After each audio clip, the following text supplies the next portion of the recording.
بسم الله الرحمن الرحيم والصلاة والسلام على رسول الله صلى الله عليه وسلم. لا حول ولا قوة إلا بالله.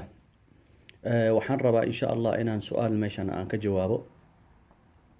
su-aashii waxay tahay dad badan ayaana weydiiyey oo waxay yidhaahdaan sheekow aniga maaragtay markuu cilaajka meel fiican oo ii maro oo horumar aan ka gaaro habeenkii ayaa cunto laysiiyaa anoo jiifo ayaa sixirka lay jidiidiyaa oo cunto ahaan ayaa laysiiyaa habeenkii.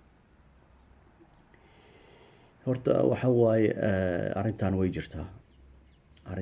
way jirtaa dadka badanaa markii oo maaragtay oo la arko inuu sixirka baaba-ayo oo qofkan cilaajka si fiican oo u waday oo wax badan oo dhulka la galay oo wixii dhan oo tiray oo wax yar u dhiman waa loo soo jidiidiyaa mar kale haddana siduu maaragtay wixii meesha oo uga soo bilowdo.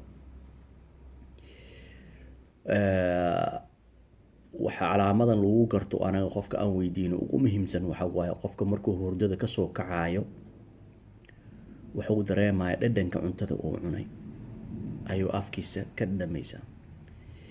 waxaa waa qofka badanaana waxaa la siiyaa cuntada noocoo asiga uu jecel yahay.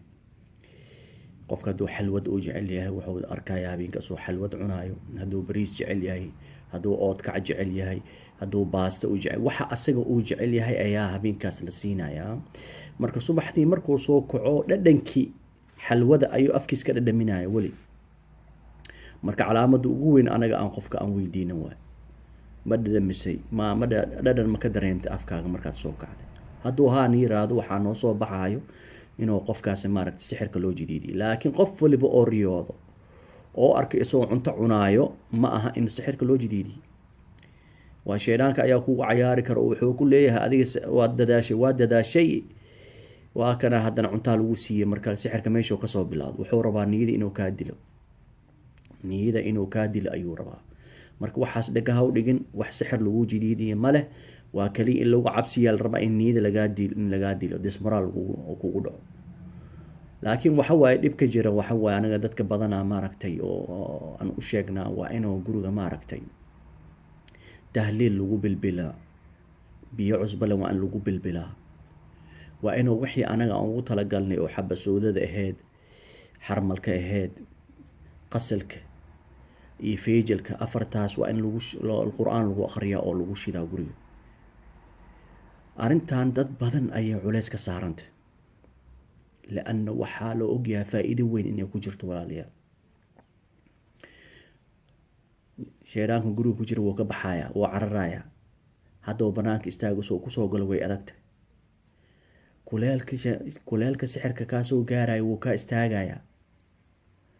maalmaha ugu horeysa dhib weyn ayaad kala kulmaysa sidaad arrintaan ku sameyn lahayd.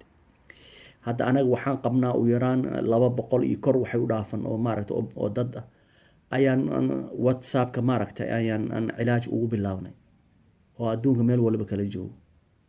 waxaad arkaysaa dadka markaan waxaan u dirno waxay sameynaya waxaan u dirnay waa yar yihiin ilaa man raxima rabbi. kulligooda ma dhihi karno.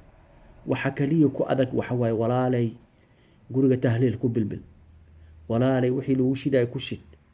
arrintaas wax weyn ka saaran dadka laana cilaaj weyn ayay wadataa. marka waxa waaye qofka hadduu rabo inuu cuntada uu ka badbaado oo habeenka la siinayo waa inuu guriga maalin walba maaragtay ku bilbilaa tahliil oo wixii uu ku shidaa insha allah. waxaa kaloo kuusii dheer sida sunnada nabiga calayhi salaatu salaam ee kasoo aroortay qofka inuu gacantiisa uu ku akhriyo macawdadeynka iyo qullaa waxaad inuu ku akhriyo oo jirkiisa oo dhan maraya inta heerka meeshuu ka gaari karo. 3 jeer waa inuu sameeya intuusan jiifanin. marka sunnada nabiga calayhi salaatu salaam haddaan ku socono ilaahay subxaana wa tacaala waxyaalahan oo dhan naga xijaabaya oo wax dhib kuma soo gaaraya. marka insha allah labadan shay haddaa isku darto, tahliisha guriga lagu bilbilaayo iyo qur-aanka laisku akhrinayo habeen waliba intaadan jiifanin oo korkaaga aad ku marinayso qur-aanka biidni illaahi alkariim. haddaad niyad khaalisa aad la timaado oo tadabbur aad la timaado ilaahay subxaana wa tacaala wax dhib ah kuma tusina, wax dhibna shaydaanka kala kulmaysta insha allah.